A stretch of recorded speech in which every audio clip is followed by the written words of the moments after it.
Que diriez-vous de partir flâner dans l'un des plus beaux villages de France?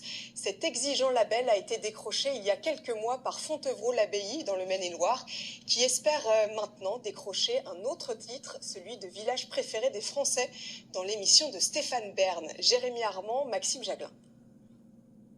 Aux confins de l'Anjou, du Poitou et de la Touraine, trône en majesté depuis près de 1000 ans l'une des plus vastes cités monastiques d'Europe. Fontevraud, un joyau d'art roman et gothique inscrit au patrimoine mondial de l'UNESCO.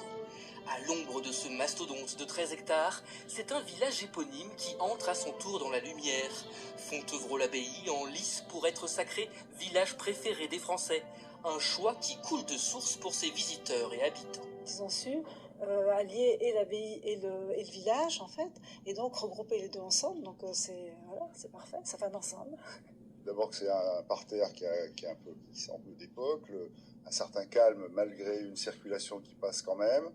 Bon, des commerces présents. J'ai vécu dans des villages où il n'y avait rien et qu'il faut aller prendre la voiture obligatoirement, que là, regardez, je sors du travail, je reviens de travailler et j'ai le petit commerce qui me permet d'acheter mes 2-3 bricoles.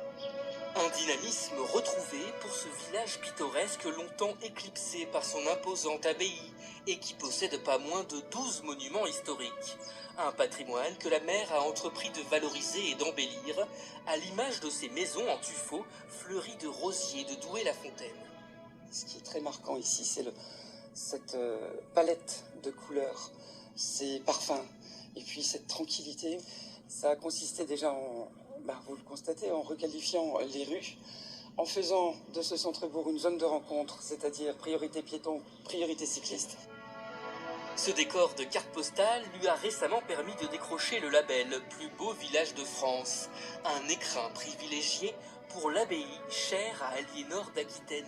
Le monument, nécropole royale reconverti en prison à la Révolution, est devenu aujourd'hui un site culturel florissant qui a accueilli l'an dernier près de 300 000 visiteurs. On peut aussi visiter le musée d'art moderne, assister à des conférences, à des concerts, et puis visiter et flâner dans le village de Fontevraud.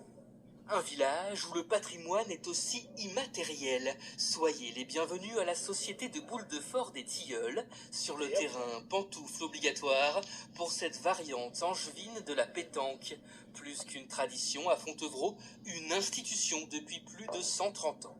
C'est un jeu pour nous détendre, puis ça nous fait connaître du monde. Après, une fois qu'on a fini, on va boire un petit coup, voilà.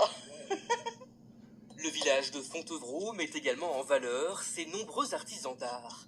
Dans cet atelier depuis plus de 30 ans, Richard Leray est un maître reconnu d'un art presque disparu. L'enluminure d'art au pochoir, un savoir-faire aussi rare que délicat qui remonte au XIVe siècle. Nous sommes actuellement 2 en Europe, à mon avis 2 au monde, à la pratiquer d'une manière professionnelle. Je suis content de faire perdurer ce savoir-faire que j'aime. C'est un patrimoine technique. Un patrimoine d'exception qui fait de Fontevraud-l'Abbaye un candidat sérieux pour le titre de village préféré des Français. Représentant des Pays de la Loire face à 13 autres communes, les votes sont ouverts sur Internet ou par téléphone jusqu'au 7 mars prochain.